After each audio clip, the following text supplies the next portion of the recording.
We imagine a future, and our imaginings horrify us. In the case of this film, I wrote the script in the first person. It's the only time I've done that. It made it clear to anyone who read the script that we're on this ride with Oppenheimer. It was very unusual. It took me a minute to actually comprehend.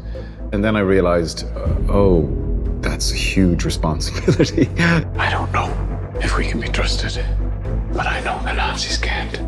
Cillian playing Oppenheimer was the centerpiece of the film, but I knew that he was going to need the most extraordinary ensemble around him. Let's go recruit some scientists. If Chris Nolan calls you and says that he'd like to meet with you, you're like, I don't care what it is. You'd be mad to say no. I feel like that's probably everybody's answer with this. From the second I read the script, I knew that he had a very acute vision, and if he were able to render that vision, that this film would be a masterpiece. All America's industrial might and scientific innovation connected here. Keep everyone there until it's done. It feels to me like every single character is significant because they're all historical figures of consequence. There's a chance when we push that button, we destroy the world. Chances are near zero. I tried to familiarize myself with Groves and the history, and then talk to Chris about what he needed from that part.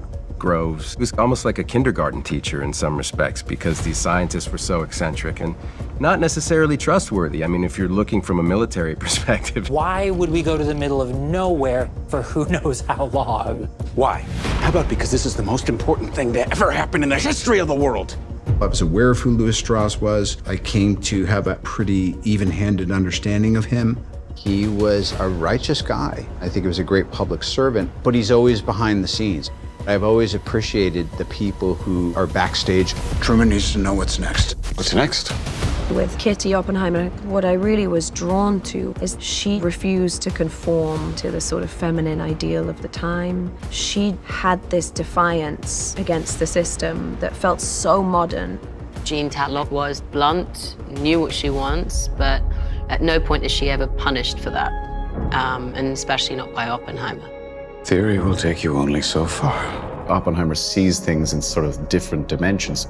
Physicists operate on a completely different level than we do, and I think sometimes it's a burden. So I was really interested in that. What we were looking for was a remarkably centered performance, the heart of the film, but also an ensemble piece. I was there on set every day, surrounded by a team of actors who knew more than I did about what was going on from their point of view. And that's what you're really looking for as a director. It's a profoundly moving and overwhelming experience watching it, because you feel so compelled to watch what's happening with these people and how they're drawn into the biggest of moral dilemmas and what they're wrestling with, all of the characters. With the sound design and the score and the emotionality of it, this is not a film, this is an experience. When I saw it in its finished form, I was kind of like, wow, yeah, that's what we were hoping this could be. The world will remember this day.